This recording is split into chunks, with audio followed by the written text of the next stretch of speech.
In the news this morning, the minority in Parliament says it is exploring other avenues to help it unravel the circumstances under which President John Dramani Mahama accepted a Ford vehicle as a gift from a Burkinabe contractor.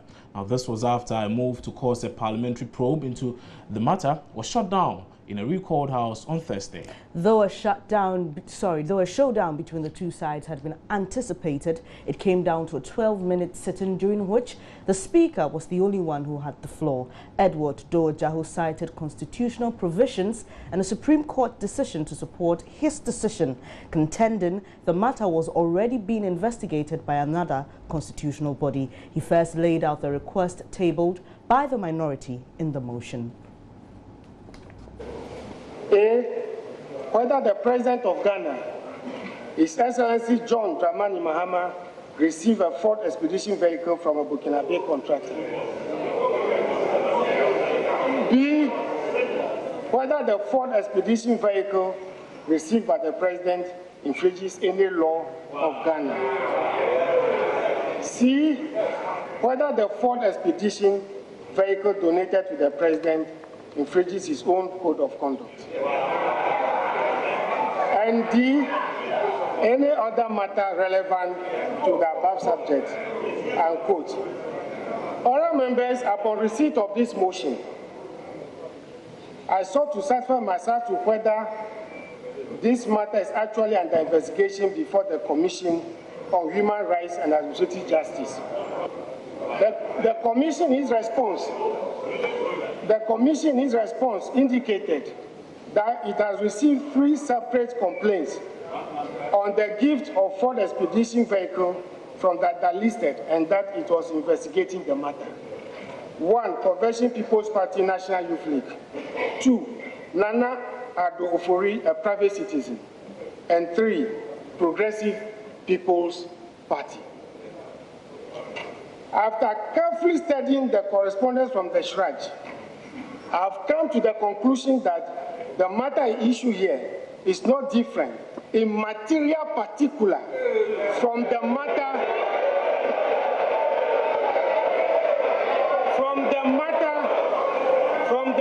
under investigation by the Commission for Human Rights and Administrative Justice.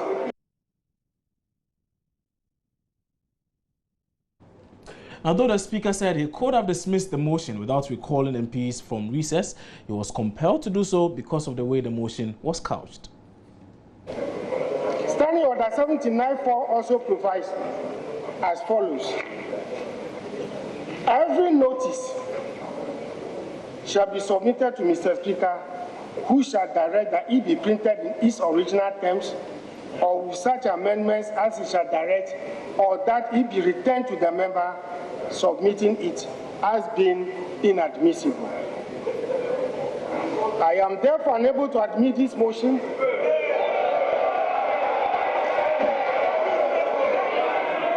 I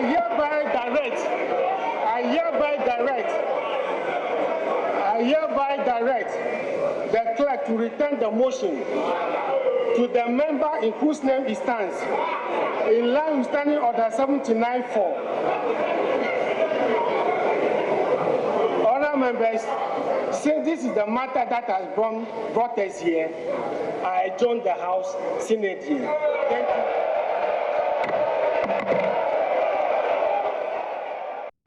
The nature of the proceedings meant that no one else had the opportunity to speak. The minority, having been denied the opportunity to be heard, called a news conference to state their case, insisting Parliament, as one of 3 arms of government, could not be subservient to an administrative body. It would seem to me that you have all heard and witnessed a very hoodoo ruling by the Speaker, who claimed that there's nothing before him and yet goes on to make a ruling. I think it's the most Kabbalistic display of power that we have witnessed in Parliament since the beginning of the 4th Republic. You saw that we had before us an order paper.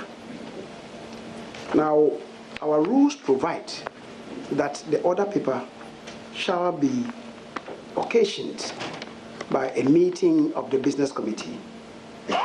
The business committee never met, and yet we had an order paper before us.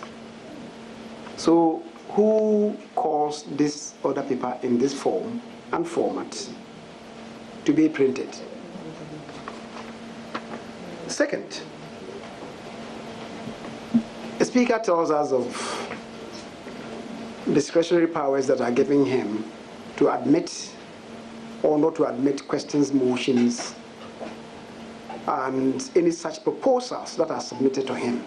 We have no quarrel with that. That indeed is statutory. Except that Article 296 of the Constitution provides that in the application of such powers, the Speaker should be regulated to be within the confines of the Constitution. It should not be a whimsical display of power and indeed arrogance. And then in this, what I've described as a very huhuduous ruling,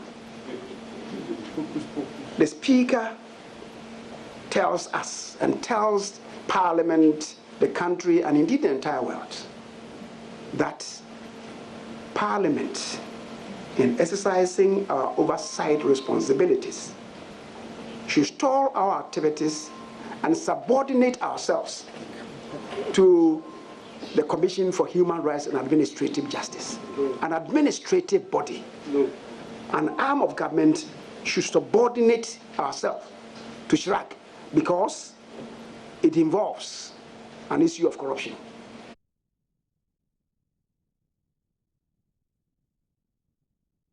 Now, National Chairman of the People's National Convention, Bernard Mona, has downplayed as unrealistic recent promises made by the New Patriotic Party. The leading opposition party, among others, says it will establish one factory in each district in Ghana, one dam for every village in the 3 regions in the north, and more recently, $1 million for each constituency. These promises for the PNC chairman have not been well thought through. Raymond Akwa has more in this report.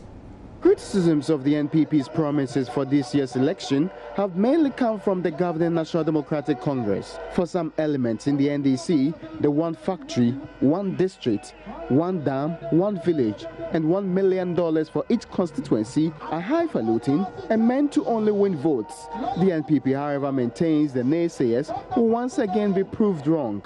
The national chairman of the PNC, however, insists the promises made by the NPP have very little substance. If you do rationalization of the factories, you realize that it is not every district that may have a factory.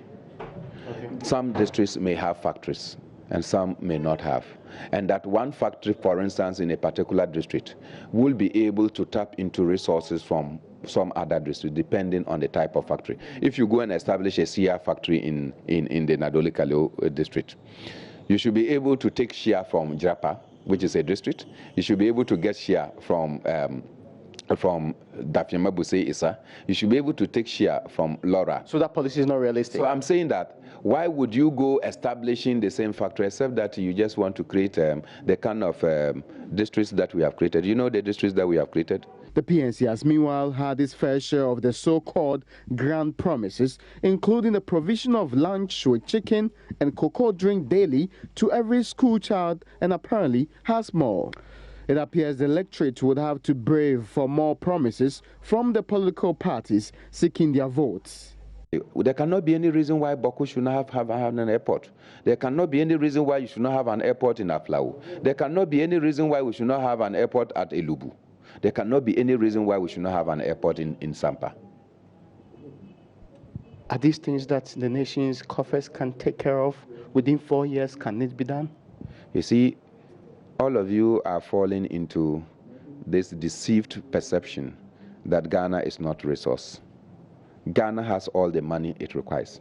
And I cite example between 1972... I've seen the ministry's budget. No, let me I get your point. Let me tell you, in 1972 to 1975, when Achampong was in power, and he delivered what has become known as the Yentuya speech, That day Achampon delivered the speech, the IMF and the World Bank packed bag and baggage and left Ghana. Yeah. Ghana became food self-sufficient within a year. We're exporting over 30,000 tons of sugar. All the infrastructural development, including the stadia, go to all the districts in this country. They were constructed with money from Ghana and not borrowings. Whether they will be fulfilled, however, may only be known after power has been secured. Raymond Alqua, Joy News. Still on politics, and the founder and flag bearer of the All People's Congress, Hassan Ayariga, is lamenting the electorate's obsession with the two main political parties, that's the New Patriotic Party and the governing National Democratic Congress, whom he says have not done much to advance Ghana's fortunes. He says though he has managed to build the best political structures in the country, Ghanaians are unlikely to appreciate it and would rather vote for the main parties. Briefing the media on the raging controversy over religion and politics, Mr. Ayariga chastised Ghanaians for voting for political parties and not leaders who can turn the country around. Let our people understand that some of us are out to sacrifice our lives to save this nation. I don't need anything from the presidency. What I need is to empower you. I am already empowered by God. And that's why I said that all power comes from God. And if I'm to become president, it's not you, but God. In Ghana, people vote political parties and don't vote leaders. If we have to look at the leadership qualities of every leader, things will change in Ghana.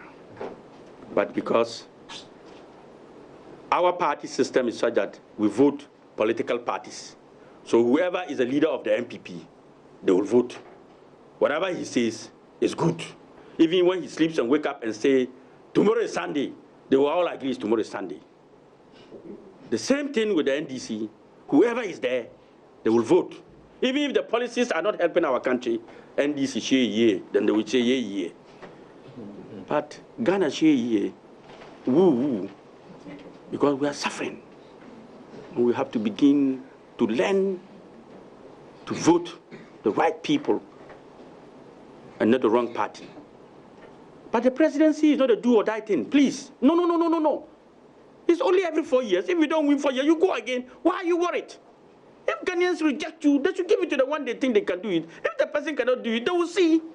Why don't they have eyes? So why do you want to die? People to die for you to become president? No. It's not acceptable. Mr. Ayariga also touted his credentials as the #1 peace ambassador in Ghana, explaining that his jokes during the 2012 elections were part of his peace strategy. He urged religious leaders not to meddle in politics if they can't stand the attacks. One peace ambassador than even the whole entire peace council. Yes. In 2012, those of you who knew me very well, I preached peace throughout my campaign, more than the peace council itself. I made sure even cracking jokes was part of my peace message, but people just didn't understand it because it calmed tensions down. You need to know how to translate your message of peace to affect the lives of people. Cracking jokes is part of peace messages if you don't know. It doesn't mean you're not serious, but it's part of sending the signal that let's live in peace and unity with one another. So if peace council is quiet and mute about something, does not mean that all of us should be quiet because they are the bodies supposed to do that. No. Politicians will even attack religious leaders. But most of the time you will see that because religious leaders have come out to openly campaign for another political party, thereby insulting another political party, that is when all these attacks come from. But if you don't do that as a religious leader, I don't think a politician is mad to just get up and start attacking you. No. Let's always find the root cause of it. Where is it coming from? If you don't say anything bad in the media against MPP, I don't think they will attack you. If you don't say anything bad against the NDC, I'm not sure they'll just get up and start attacking your personality. Will they do that? No, they won't. So the pastors and Muslim scholars and religious leaders should mind their business and nobody will attack them. Now, hundreds of Muslims may not make it to Mecca this year, with about 36 hours to the takeoff of the last flight. This comes as scores of them remain stranded at the Hajj village here in Accra. Joy News' Ernest Kojomenu was there. Here's his report. So I'm right here at the Hajj village at the Accra International Airport, where our Muslim brothers and sisters are patiently waiting to be airlifted to Mecca. Now, we do know that the last flight will move on Saturday. However, there are hundreds of them still here who are stranded, some of who tell me their hopes of getting to Mecca is fast fading. We'll be finding out exactly what their situation is, what the problem has been or the challenge has been for them, what is in their way of being airlifted to Mecca. Some have been here for as long as 10 days. Others are coming all the way from Tamale, from Kumasi, and they've been spending the days here. This has also interestingly taken a political twist, where some are accusing the Hajj board of facilitating the movement of some party people, some party supporters as well. Others are also calling for the dissolution of the Hajj board and asking government to take full control as far as the facilitation of the movement of Hajj pilgrims are concerned. Some are also demanding that their monies be refunded to them. They do no longer have interest in making the pilgrimage. And so we'll be hearing directly from them, and we'll get a response from the Hajj board as well. Here since last Tuesday. Some of us was here last Monday. Who is from all the way from Tamale, and you tell me exactly what is the situation. How long have you been here? Okay, this is my 7 days here, and Tamale too, I spent about 5 days. What information are you getting from the board? Okay, the board, according to the board, they are saying that by the end of the last day, maybe we will get in the last day. But still, today we are hearing that this is the last day. Up to now, we are still. Have you heard from your agent as well? My agent is saying that it's from the board. So I went to the board and asked them. I'm here for the past 11 days now from Brompton of Harrison from the South constituency. And as at this now, as you see, people are just lying stranded. They don't know what is happening. Frankly speaking, I'm highly disappointed in the Hajj board because the chairman per se, it is his responsibility to come at least to calm us down and tell us what is happening in the office. Sometimes they tell us that things hasn't come, the visas hasn't come, but we'll be shocked to hear that they are going for checking. We don't know where those visas are coming from. Do you still have hopes of making it through? For now, some of us here are here to take the money and the passport. I think not because there is a delay in the passport. We would have even taken our monies and go because we don't actually know what is happening in their offices. So in fact, we are highly disappointed in them.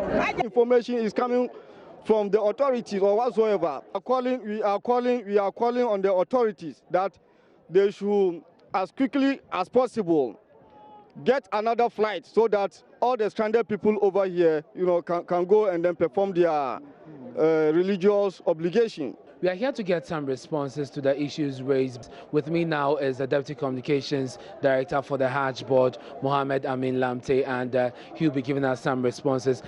First of all, I understand the last flight is set to move on Friday, but we have hundreds of our Muslim brothers and sisters still here at the Hajj village. Their hopes of traveling is fast fading. We've started a process for the past 2 weeks or so. We are still in the process. As you have said, we are anticipating the last flight probably by tomorrow. And because we have already concluded with the Schedule 11 flight that was meant to airlift the quota that we have for this year, 5,424. So far, over 5,000 Ghanaian world pilgrims are currently in Saudi Arabia. So we believe that this is a great achievement, and we are still working very, very hard to consolidate this achievement. Last minutes are always chaotic. Last minutes are always a moment where you have those that will not be fortunate to travel, an agent who actually collect money from people and couldn't really make it possible, not because of the afford, maybe because of some problems regards to documentation and what have you, would come out and show that pain and show that. Are you saying that the delay in payment of the monies as far as their travels are concerned is the reason why we have this situation? My brother, it is one of the key is one of the key elements of some of these challenges. Because if you don't pay on time, you render the Hajj board powerless. Because the deadline was on the 15th of July, but because we cross-check our account and we realized that people have not paid, so we were pushed to the wall to sort of extend the date to 23rd. And the extension has really caused some of these challenges. Are allegations of the Hajj board facilitating the movement of party supporters through a protocol list? How do you respond to that? That is very unfortunate. And I don't know why people want to, infuse politics into Hajj matters. That person you call a protocol, is he not a Muslim? Do you know how the person paid? Because whether you are a protocol, whether you are a direct payee, whether you pay through an agent, you are almost the same. What you're telling me, there is a protocol list actually. Now, it's 4 AM news right here on the show. Remember, we have a lot more still coming up for you. Maybe we could just run them through a few more things to Exactly. expect. When we come back, we're taking a short break. We'll be doing what's on the front and back pages of the newspapers. And we'll also visit some online portals to see what's also there. Don't forget my banner today. We're discussing nutrition, how to eat right regarding your blood type and all that. We'll get an expert's touch to that. And also on AM Talk, Kwabna will be joined by Rashid Palpo and Obi Amwa. They'll be here to delve into all the political issues that are trending. And now I'm looking forward to the news review because we know elsewhere, you see, it's amazing how things happen elsewhere. In the USA, Florida, they are anticipating a hurricane. Exactly. They thought it was going to be a thunderstorm, but then as the minutes went by and the hours went by, they said, you know what, no, this can be a hurricane. It will be a hurricane. And then they started deploying people. They started clearing the place and moving people out and all. And it's still some hours to the hurricane itself hitting the place. And as things stand out, there's nobody there. They've moved everyone out. And I'm just looking at a time where Ghana can anticipate such a misfortune and act accordingly. Shall we get there? Will we get there? Hopefully we will get there. Okay. We have details of these and a lot more coming up right after this break. Stay on.